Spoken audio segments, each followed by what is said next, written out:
सत्य वचन, अमर वचन, जीवित वचन, दिव्य वचन, सत्य वचन, अमर वचन, जीवित वचन। साई दा बाबा बनी दा बाबा बगैर जनी रे जनी रे जनी रे जनी रे सा। दिव्य वचन, सत्य वचन, अमर वचन, जीवित वचन, दिव्य वचन, दिव्य वचन।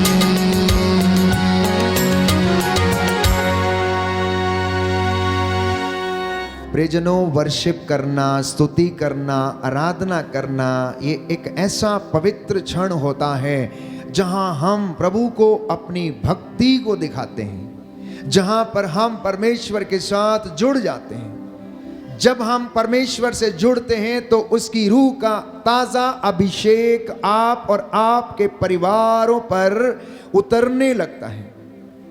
जैसे ही आप उससे कनेक्ट होते हैं, आपकी अंतरात्मा, आपकी रूह उससे जब जुड़ जाती है तो हम आत्मिक रूप से चार्ज होने लगते हैं कि यदि कुछ क्षणों के लिए आप बिजली के तार को पकड़ लें तो आपको उसमें करंट लगना शुरू हो जाएगा, और अगर झटका उसमें ज़्यादा है, करंट ज़्यादा है, तो प्यारे भाई और बहनों आप उसको सहन नहीं कर पाते हैं। परमेश्वर के दरबार में भी ऐसा ही है।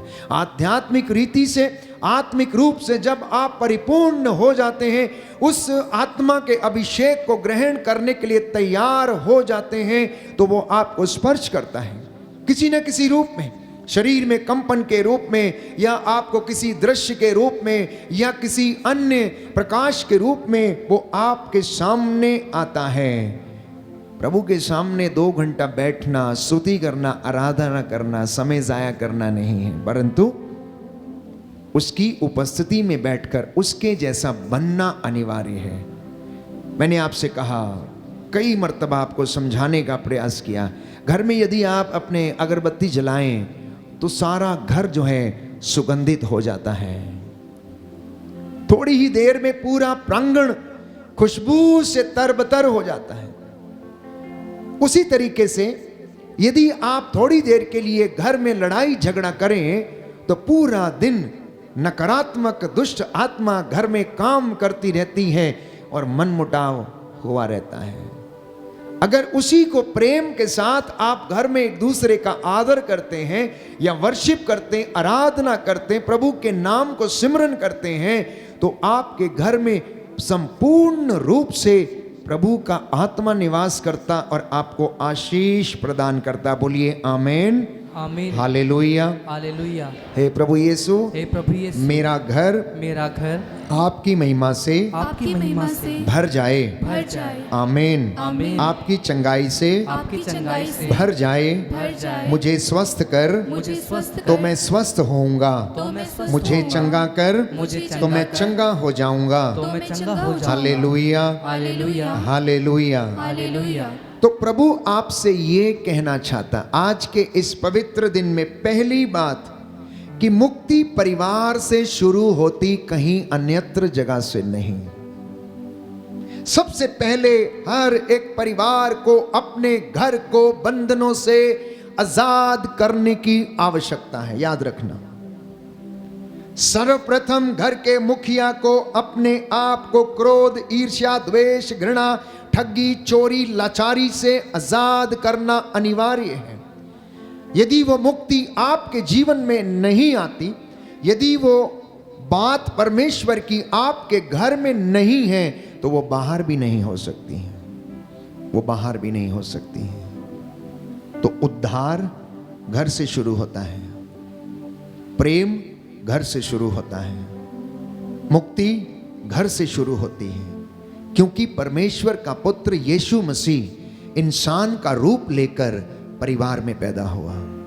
वो चाहता तो अन्यत्र कहीं जगह पैदा हो सकता था, लेकिन ऐसा नहीं हुआ। उसने ऐसा इसलिए किया ताकि प्यारे भाइयों और बहनों, वो घरों को आजाद करे। घरों की मुक्ति उसके आगमन से शुरू हो जाए। जिस घर में उसका नाम है, जिस घर में उसकी चर्चा होती है, जिस घर में उसके नाम को महिमा मिलती है, जिस घर में उसका आदर होता है, उस घर में प्रेम, शांति, आनंद, ये सब चीजें निवास करती हैं। दुख में, कष्ट में वो सब एक साथ रहते हैं। लेकिन जिस घर में उसका निवास नहीं है, उस घर में हर प्रकार की बुराई निवास करती है। हर प्रकार की बुराई, हर प्रकार के बंधन, हर प्रकार के श्रापों से वो परिवार घिरे रहते हैं। आज माता एवं पिता अपने नौजवान बच्चों के लिए चिंतित हैं। आप भी चिंतित हैं, उनकी नौकरी के लिए, उनकी शादियों के लिए, उनके अच्छे जीवन के लिए चिंतित हैं या नहीं हैं? चिंतित हैं या नहीं हैं? अवश्य चिंतित हैं, क्योंकि बाइबल कहती है कि माता पिता अपने बच्चों के लिए अच्छी चीजों का प्रबंध करें। यदि आपकी बेटी है तो उसके लिए वर का प्रबंध करें, और अगर बेटा है तो उसके लिए वधू का प्रबंध करें। यह परमेश्वर की योजना, इच्छा है।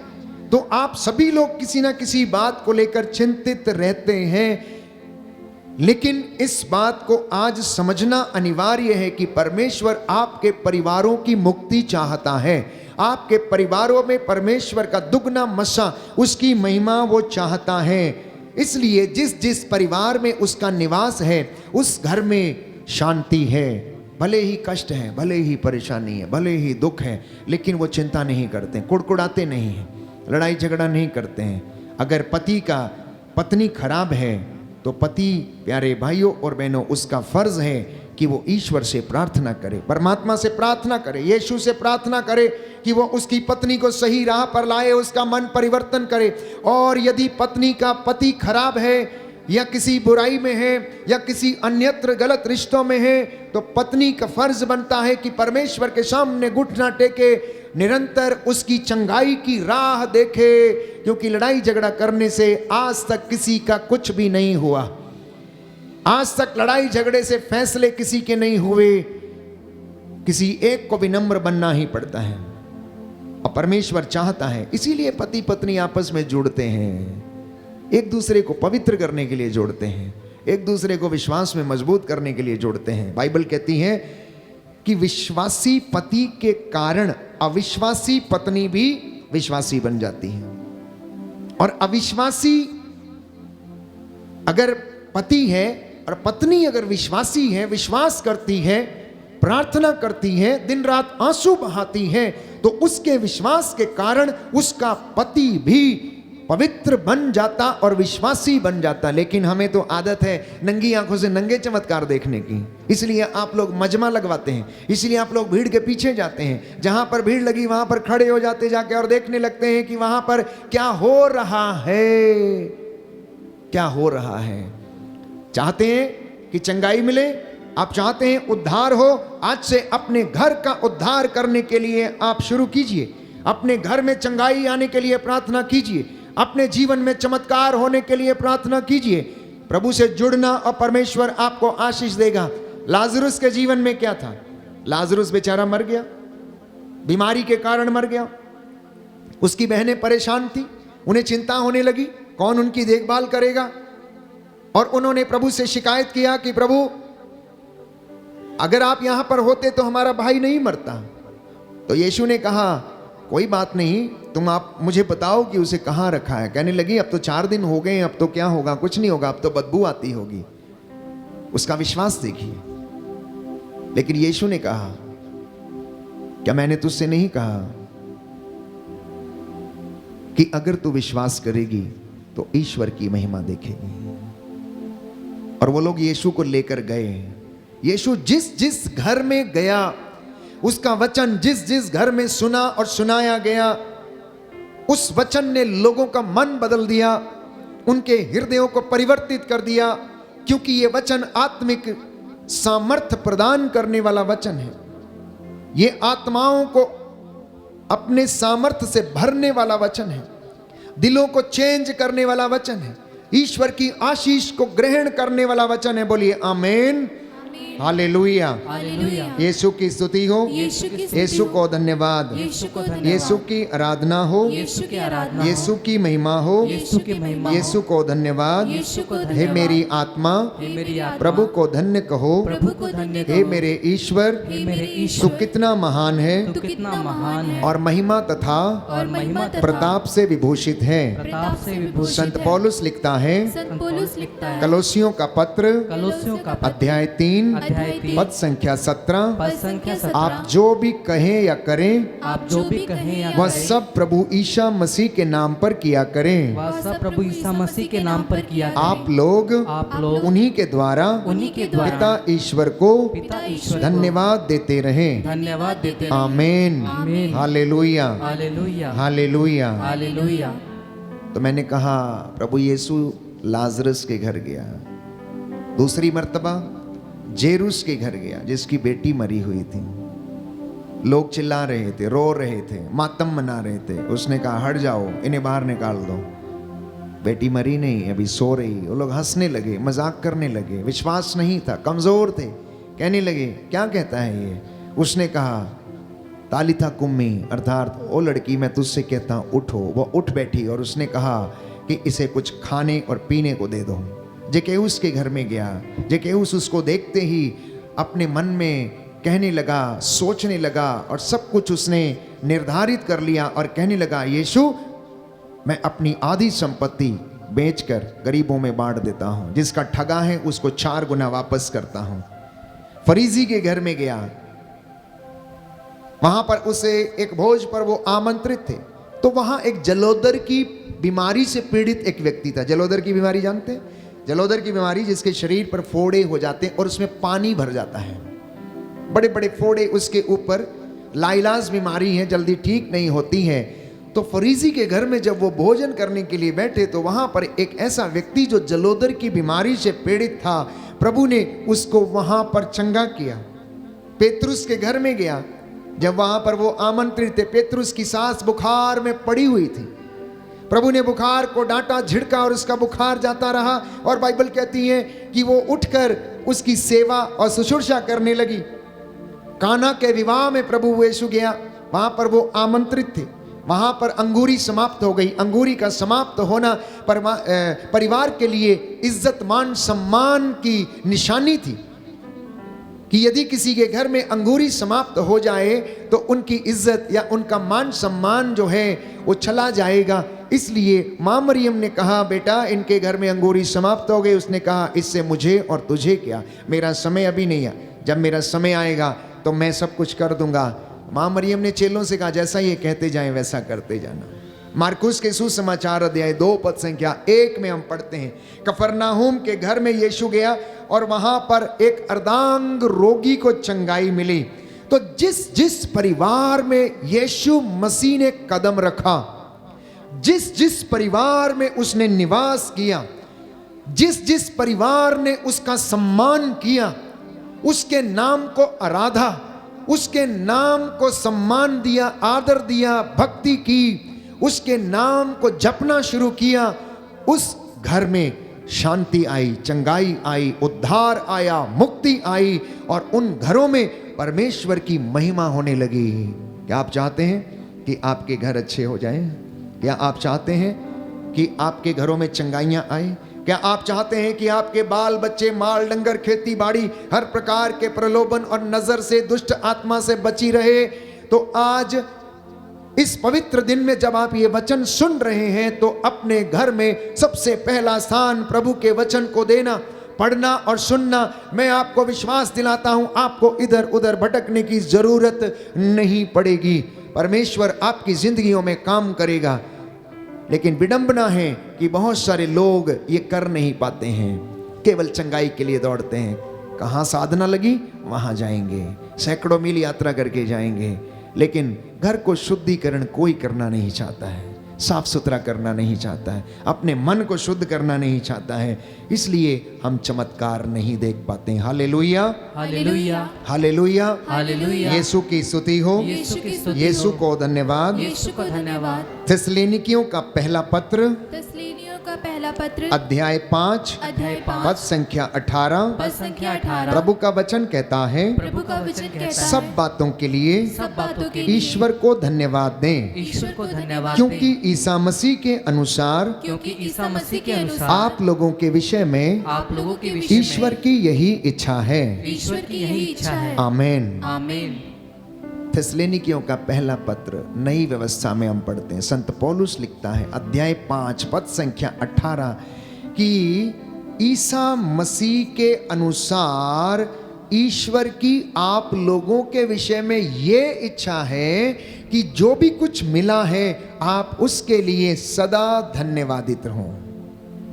आपके बाल बच्चों के लिए, आपके पति के लिए, आपकी पत्नी के लिए, आपके कामकाज के लिए, आपकी नौकरी पेशे के लिए, आपके सभी गुण पुण्य के लिए, वरदानों के लिए आप परमेश्वर का धन्यवाद करें। लेकिन ऐसा करना बड़ा मुश्किल है। आखिर क्यों मुश्किल है? मुश्किल इसलिए है कि कुछ चीजें प्यारे भाइयों और बहनों हमें आजाद होने नहीं देती हैं। कुछ बंधन हमारी जिंदगी में लगातार लगे रहते हैं, जिसकी वजह से इन सारे कामों को करना मेरे और आपके लिए बहुत ज्यादा दिक्कत होती है। तो प्रभु की जीवित उपस्थिति इस वक्त यहां पर मौजूद है और मैं विश्वास करता हूं कि वो अपने दास के द्वारा आपसे बातें करता है। इस वक्त यहां से परमेश्वर आपसे वचनों के द्वारा बात कर रहा है, इसलिए मेरी हर एक बात बाइबल के वचन पर आधारित है। यदि आप उसे स्वीकार करेंगे तो आज ये वचन आपकी जिंदगी बदलेगा, आज ये वचन आपको चंगाई देगा, आज ये वचन आपके जीवन में अनुग्रह प्रदान करेगा। प्रचारक चंगा नहीं करता है, मैं आपको स्पष्ट रूप से बता दूं, लेकिन प्रचारक के मुख से निकला हुआ परमेश्वर का एक एक वचन जो दुधारी तलवार के समान है, जो जीवंत है, सशक्त है, अगर आप इसे ग्रहण करते हैं तो ये आपका वचन चंगा करता है। ये वचन आपको चंगा करता है क्योंकि परमेश्वर हमसे ये कहता है, मेरी आंखें सब कुछ देखती हैं, मैं हृदयों की था लेता हूं, मैं दरिद्रों की प्रार्थनाओं को सुनता भी हूं, मैं उनकी प्रार्थना पर कान भी देता हूं। इसलिए प्यारे भाइयों और बहनों, जो बंधन हमारी जिंदगी में है, परिवार में है, उसके कारण हम परमेश्वर से दूर रहते हैं, वंचित रहते हैं। कुछ एक बंधन मैंने पहले भी आपको गिनाए हैं कि विश्वासी के जीवन में यदि ये हैं तो वह संपूर्ण रूप से आज़ाद नहीं है, अब वचन उसके जीवन में कार्य नहीं करता है। तो संसार में अधिकांश लोगों के जीवन में रुकावटें हैं और इन रुकावटों के कारण वो चंगाइयों से वंचित हैं। चंगे होना चाहते हैं लेकिन हो नहीं पाते,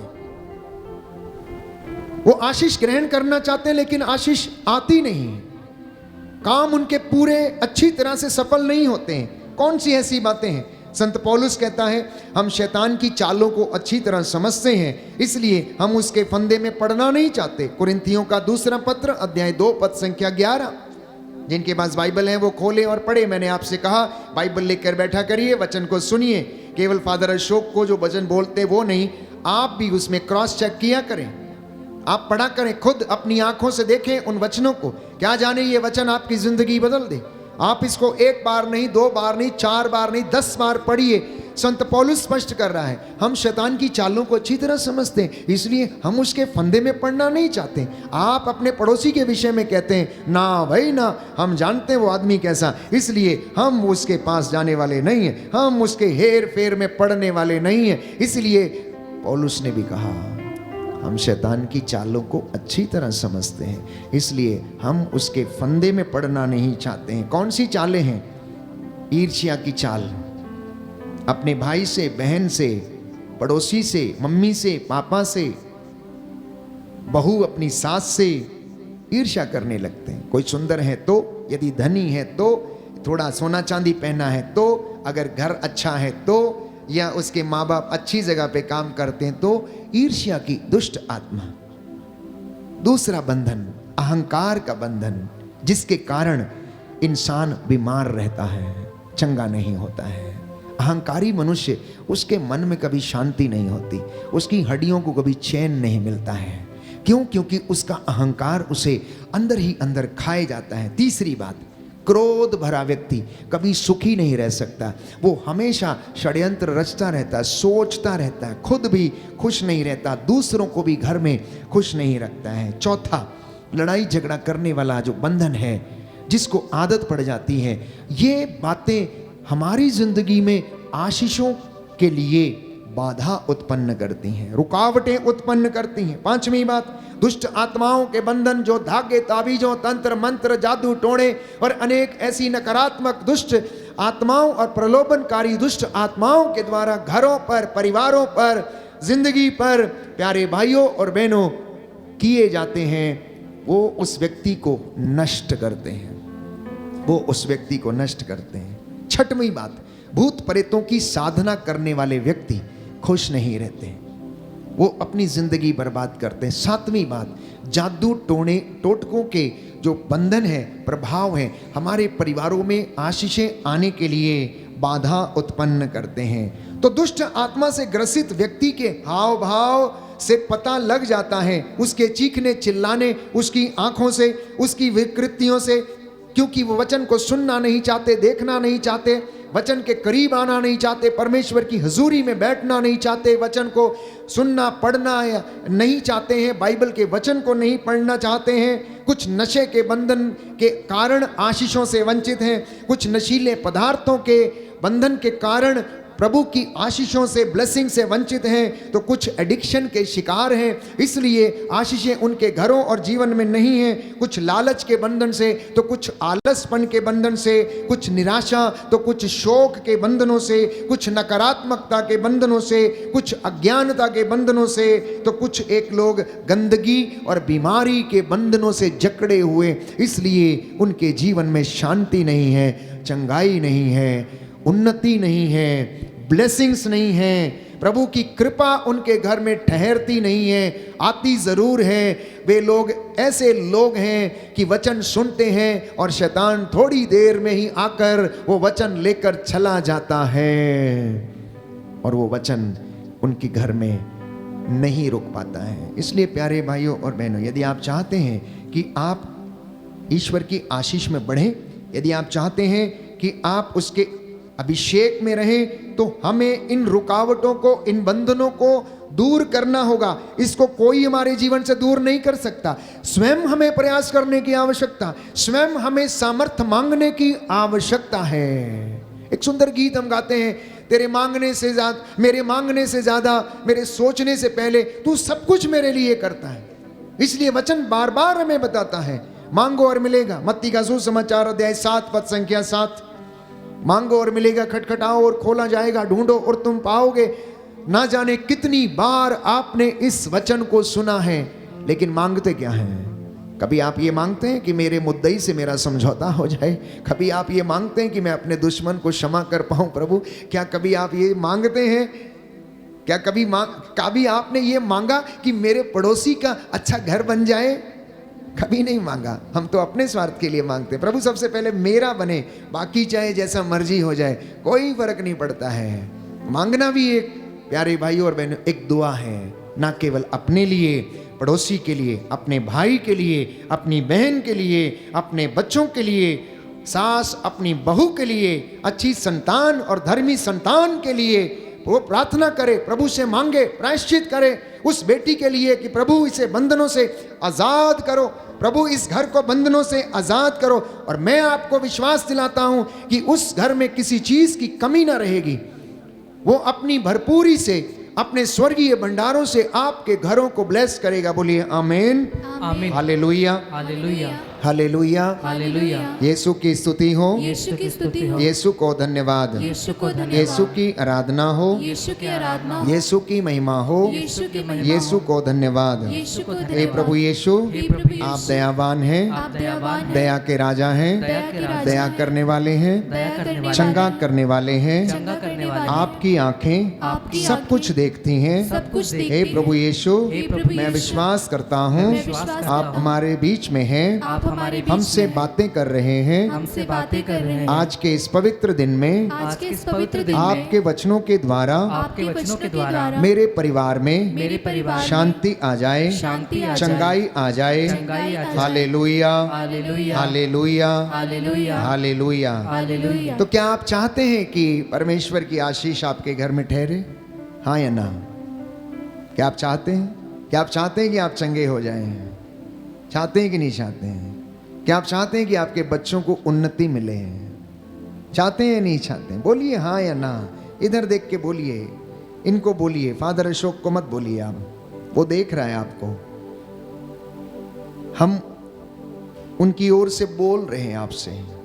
वो अपने दास की वाणी को सच प्रमाणित करता है, कहता है मैं अपने दास के मुख पर अपने शब्दों को रखूंगा और उन्हें अपने वचनों को आग बनाकर उसके द्वारा इस्तेमाल करूंगा, और सामने सुनने वालों को मैं लकड़ियां बनाकर इस्तेमाल करूंगा। जब वो वचन वो लोग सुने तो वचन ऐसे उनके ऊपर असर करें कि जैसे आग लकड़ी को जला देती है, वैसे ही ये वचन आपकी बुराइयों को भी जला दे, आपके कमजोरियों को भी आपसे अलग करे, आपके अंदर उस गरमाइश को, रूह का ताज़ा मसा और उसकी गर्मी को आपके अंदर इस तरीके से डाले कि आप प्यारे भाइयों और बहनों बदले हुए बिना ना रहें। आप जरूर बदलें। परमेश्वर आप लोगों को आशीष प्रदान करे। ये वचन यदि आप सुन रहे हैं तो आपके जीवन में आज कार्य करेगा। तो मैं आपसे बता रहा था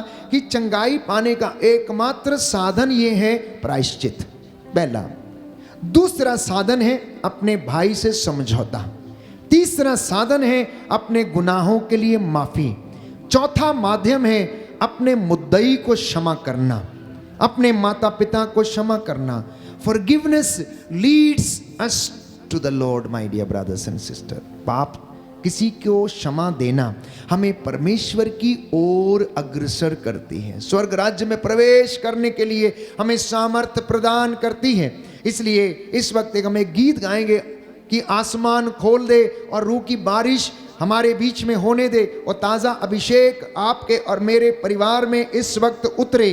परमेश्वर आपको ब्लेस करे और वो आत्मा से आपको भरपूर करे, और आपके जीवन से, परिवार से, प्यारे भाइयों और बहनों, हर प्रकार की बुराई निकले और आप परमेश्वर के वचन पर भरोसा करने वाले बन सकें। याद रखिए, जब संत पौलुस ये कहता है हम शैतान की चालों को अच्छी तरह समझते हैं, तो ये भी समझाता है कि हमारी लड़ाई किसके साथ है। कहता हमारी लड़ाई मनुष्यों से नहीं है, हमारी लड़ाई भाई बहनों से नहीं है। वचन खोलिए यदि बाइबल है आपके पास तो मत अफेसियों का पत्र अध्याय 6 पद संख्या 12 कि हमारी लड़ाई आकाश की दुष्ट आत्माओं से है, भाई बहन से नहीं है, माता पिता से नहीं है, बच्चों से नहीं है। घर में आप लोग जो जल्दी से लड़ जाते हैं, किसी से मारते हैं, पीटते हैं, जरा सोचना, लड़ने से पहले जरा सोचना आप क्या करने जा रहे हैं। क्रोध करने से पहले आप सोचना, तलवार उठाने से पहले आप सोचना, बंदूक उठाने से पहले आप सोचना कि आप क्या करने के लिए जा रहे हो, किससे लड़ने के लिए जा रहे हो, कौन आपको लड़ा रहा है, कौन आपके बीच में नकारात्मक ऊर्जा को पैदा कर रहा है। कहता है हमारी लड़ाई निरे मनुष्यों से नहीं, अंधकारमय संसार के अधिपतियों से है, आकाश की दुष्ट आत्माओं से हैं। और ये दुष्ट आत्माएं कौन सी हैं? ईर्ष्या, द्वेष, अहंकार, चोरी, लालच, झूठ, फरेब, वासना, क्रोध, अनेक प्रकार की ऐसी दुष्ट आत्माएं हैं। प्रभु से प्रार्थना करें, दोनों हाथों को खुला छोड़ें, प्रभु से कहें कि आसमान खोल दे। हे प्रभु यीशु, आसमान खोल दे, मेरे जीवन पर तेरा आशीर्वाद उतरे, मेरे परिवार में तेरी बरकत ठहरे, मेरे बच्चों में तेरा आशीर्वाद ठहरे, इन्हें बुद्धि, ज्ञान, शक्ति और सामर्थ्य प्रदान करना। हे प्रभु यीशु, मैं तेरे चरणों में आया हूँ, तेरा दिन पवित्र रखने के लिए मैं यहाँ पर मौजूद हूँ। मुझे बंधनों से, रुकावटों से आज़ाद कर, वो बातें जो तेरी ओर जाने के लिए मना करती हैं उनसे आज़ाद कर।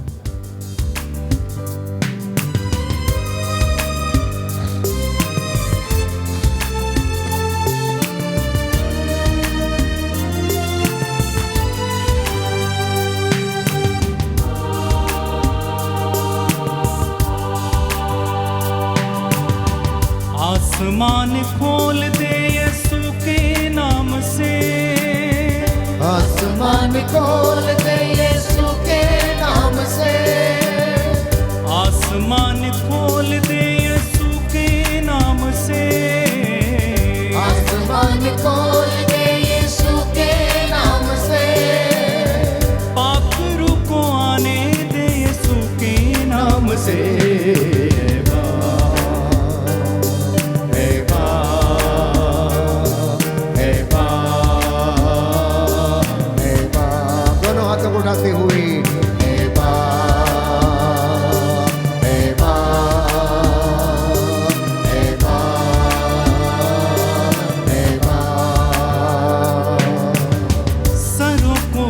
झुकाते हैं, हाथ उठाते हैं, तेरे चाहने वाले तुझको बुलाते हैं। सरों को झुकाते हैं, हाथ उठाते हैं, तेरे चाहने वाले तुझको बुलाते हैं। सरों को झुकाते हैं, हाथ उठाते हैं, तेरे चाहने वाले तुझको बुलाते हैं।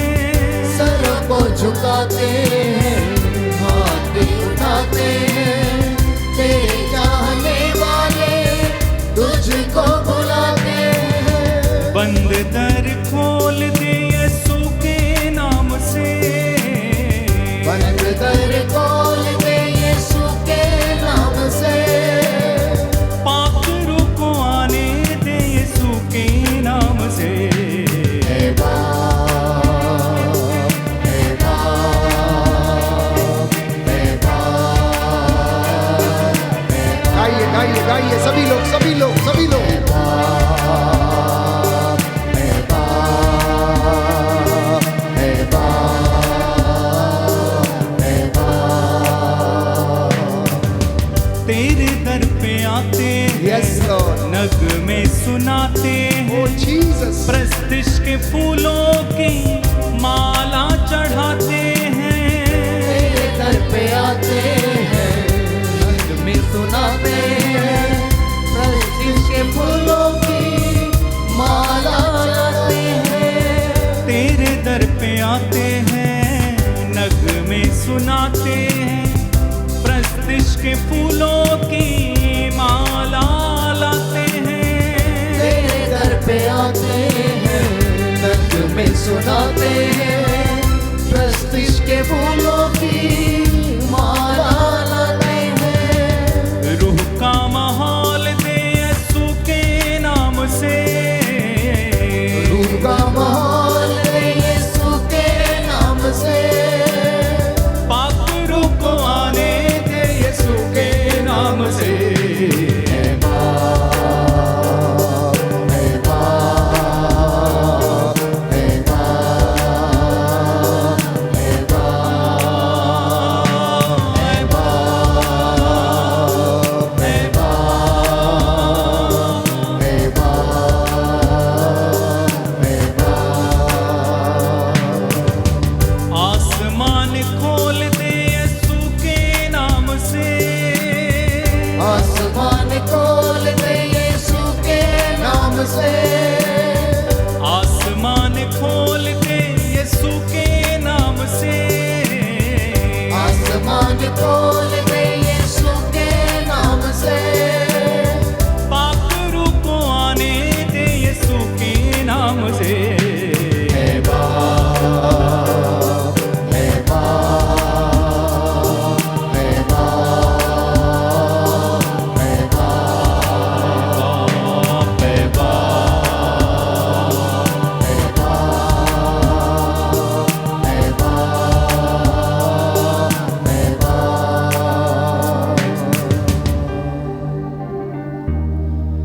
पाक रूह को आने दें यीशु के नाम से। जब तक वो हमारे हृदयों में परिवारों में नहीं है, हम उसकी चंगाई को महसूस नहीं कर सकते हैं। प्यारे भाइयों और बहनों, एक वचन मैं आपके लिए पढ़ूंगा, सामुएल का पहला ग्रंथ अध्याय 1 पद संख्या 9, कि परमेश्वर किस तरह से काम करता है। इस वचन को सुने, उसके बाद हम चंगाई की प्रार्थना में जाएंगे। प्रभु हमें आशीष देगा। सामुएल का पहला ग्रंथ, यहाँ पर एल्काना और उसकी पत्नी अन्ना के विषय में लिखा हुआ है। लिखा है, पद संख्या 4 से हम पढ़ेंगे। एल्काना जिस दिन बलि चढ़ाता था, अपनी पत्नी पेनिन्ना और उसके सब पुत्र पुत्रियों को मांस का एक एक अंश दिया करता था, किंतु वह अन्ना को 2 हिस्से देता था, क्योंकि वह अन्ना को प्यार करता था। यद्यपि प्रभु ने उसे बांझ बनाया था। अन्ना की सौतन उसे चिढ़ाने के लिए उसकी निंदा किया करती थी। अन्ना की सौत थी जिसका नाम था पेनिन्ना, वो उसकी निंदा किया करती थी, उसको चिढ़ाती थी, क्योंकि अन्ना के संतान नहीं थी। ध्यान से सुनिए, क्योंकि प्रभु ने उसे बांझ बना दिया था। प्रतिवर्ष यही होता था, जब अन्ना प्रभु के मंदिर जाती तो पेनिन्ना उसे उसी तरह चिढ़ाया करती थी और अन्ना रोती और भोजन करने से इनकार करती थी। उसके पति एल्काना ने उससे कहा, अन्ना तुम क्यों रोती हो? अन्ना तुम क्यों रोती हो? क्यों नहीं खाती हो? तुम क्यों उदास हो? क्या मैं तुम्हारे लिए 10 पुत्रों से बढ़कर नहीं हूं? तो अन्ना फिर प्रार्थना करने के लिए जाती है। अगले वचन में लिखा है, किसी दिन जब अन्ना का परिवार शिलो में भोजन कर चुका था तो वह उठकर प्रभु के मंदिर गई। उस समय तक याजक एली मंदिर के द्वार के पास अपने आसन पर बैठा हुआ था। तो अन्ना दुखी होकर प्रभु से प्रार्थना करती थी और आंसू बहाती थी। अन्ना के संतान नहीं थी, पहली बात। दूसरी बात, वो दुखी थी। और तीसरी बात, जब वो दुआ करती थी तो आंसू बहा बहा कर प्रार्थना कर। आंसुओं में ताकत है प्यारे भाई और बहनों। आंसुओं में जो ताकत है वो परमेश्वर की योजनाओं को बदल देने का सामर्थ्य, यदि वो आंसू सच्चे हृदय से और वास्तव में बहाए गए हैं। ऐसा ही कुछ निनवे शहर के लोगों ने भी किया, रो रो कर प्रार्थना किया। ऐसा ही एस्तर के ग्रंथ में नबी एस्तर के विषय में लिखा है। तो आगे लिखा है, उसने यह प्रतिज्ञा की, विश्वमंडल के प्रभु, यदि तू अपनी दासी की दयनीय दशा देखकर उसकी सुधि लेगा, यदि तू अपनी दासी को नहीं भुलाएगा और उसे पुत्र प्रदान करेगा, तो मैं उसे जीवन भर के लिए प्रभु को अर्पित करूंगी और कभी उसके सिर पर उस्तरा नहीं चलाया जाएगा। कभी उसके सिर पर उस्तरा नहीं चलाया जाएगा। ये वो मन्नत लेती है और प्रभु से प्रार्थना करती है कि यदि तू अपनी दासी पर दया करेगा, यदि तू उसे पुत्र देगा, तो उसके सिर पर कभी उस्तरा ना चलाया जाएगा। तो जब वो बहुत देर तक प्रभु से प्रार्थना करती रही तो एली उसका मुख देखने लगा और धीमे स्वर से वो बोलती थी। उसके होंठ तो हिल रहे थे किंतु उसकी आवाज सुनाई नहीं दे रही थी। वो इतनी ज्यादा मग्न थी। अब ये सवाल में इसलिए मैं आपके लिए ये इसलिए पढ़ रहा हूं कि जब आप प्रार्थना करते हैं तो आप कैसे प्रार्थना करते हैं। यहां तो अन्ना की प्रार्थना है जो धीरे ही धीरे मन मग्न थी। वो मुक्त हो चुकी थी प्रभु में प्रार्थना करते हुए। आंसू उसके नीचे गिर रहे थे और होंठ उसके कुछ बुदबुदा रहे थे। एली जो वहां पर याजक था, मंदिर की देखभाल करता, उसके मुंह की तरफ देखने लगा। और अगले वचनों में सुनिए कि वो उसने क्या सोचा। इसलिए एली को लगा कि वो नशे में है, तो उसने उससे कहा, कब तक नशे में रहोगी? जाओ और नशा उतरने दो। अन्ना ने यह उत्तर दिया, महोदय ऐसी बात नहीं, मैं तो बहुत अधिक दुखी हूं। मैंने ना तो अंगूरी पी और ना कोई दूसरी नशीली चीज। मैं तो प्रभु के सामने अपना हृदय खोल रही थी। आशीष चाहते हैं, चंगाइयां चाहते हैं, हृदय को खोल देना प्यारे भाइयों और बहनों। एक एक आंसू आपका निकले अपने बेटे के लिए, बच्चों के लिए जो आपका कहना नहीं मानते, जो आपसे दूर चले गए, जो आपको अश्लील बातें बोलते, झगड़े करते हैं। मैं आपको विश्वास दिलाता हूं कि वो बदलेंगे, उनका मन बदल जाएगा, क्योंकि प्रार्थना ईश्वर का मन बदल देती है। आगे लिखा है, अपनी दासी को बदचलन ना समझें। मैं दुख और शोक से व्याकुल होकर इतनी देर तक प्रार्थना करती रही तो एली ने उससे कहा, शांति ग्रहण कर जाओ, इज़राइल का प्रभु तुम्हारी प्रार्थना स्वीकार करे। इज़राइल का परमेश्वर तुम्हारी प्रार्थना को स्वीकार करे। ये एली के वचन थे। जैसा तूने विश्वास किया, जैसा तूने मांगा है, वो परमेश्वर तेरी प्रार्थना को सुने और उसे पूरा करे। और परमेश्वर ये कहता है, वो अपने दास की वाणी को सच प्रमाणित करता है। उसके मुख से जो वो कहला देता है उसे वो पूरा करता है। इस पर अन्ना ने यह उत्तर देकर चली गई, आपकी कृपा दृष्टि आपकी दासी पर बनी रहे। उसने भोजन किया और उसकी उदासी दूर हो गई। बोलिए आमेन।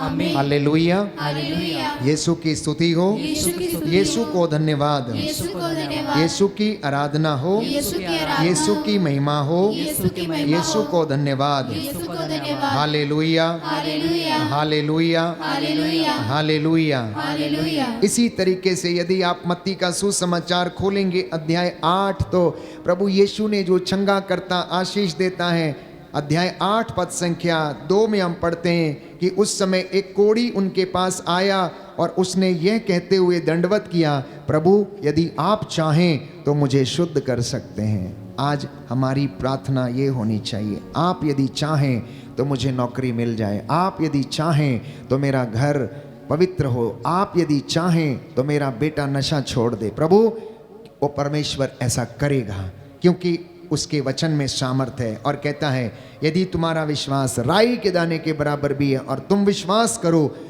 और इस पेड़ से कहो कि शहतूत के पेड़ से उठ के यहाँ से वहाँ लग जा, समुद्र में गिर जा, तो ऐसा होगा। विश्वास करोगे तो ईश्वर की महिमा देखोगे। उसके बाद अनेक चमत्कार हैं। मत्ती के सुसमाचार में हम पढ़ते हैं पेतरुस की सांस को चंगा करना, आंधी को शांत करना। जब उनके चेले समुद्र में नाव खे रहे थे, तूफान उठा, चेले घबराने लगे, उनके विश्वास में वो कमज़ोर हो गए। यीशु वहाँ पर चल कर आए और कहने लगे, रे अल्पविश्वासियों, डरते क्यों हो? तब उन्होंने उठकर वायु को और समुद्र को डांटा और पूर्ण शांति छा गई। अर्धांग रोगी को प्रभु ने चंगा किया। इस प्रकार से पूरे सुसमाचारों में हम देखते हैं कि परमेश्वर का पुत्र यीशु मसीह ईसा नाज़री लोगों को चंगा करता, आशीर्वाद देता। अधिकारी की बेटी जो रक्तस्राव से पीड़ित थी, उसे वो चंगा करता है। 2 अंधों को वो दृष्टि दान देता है। गूंगे अपदूत ग्रस्त को वो चंगा करता है। तो आपके और मेरे लिए वो ऐसा क्यों ना करेगा? वो मेरे और आपके लिए भी करेगा। आज वचन के द्वारा आशीष आपके घर में ठहरे। मैं देख रहा हूँ आप में से बहुत सारे लोग, मम्मी पापा विशेष रूप से अपने बच्चों के लिए, अच्छे वर और वधू के लिए प्रार्थना कर रहे हैं। जैसा आपने विश्वास किया, आज प्रभु आपकी ज़िंदगी में पूरा करे। परमेश्वर आपको अपनी रूह का ताज़ा मसा और अभिषेक से भरे और उसकी आशीष आपके परिवार में, जीवन में ठहरे। आमीन।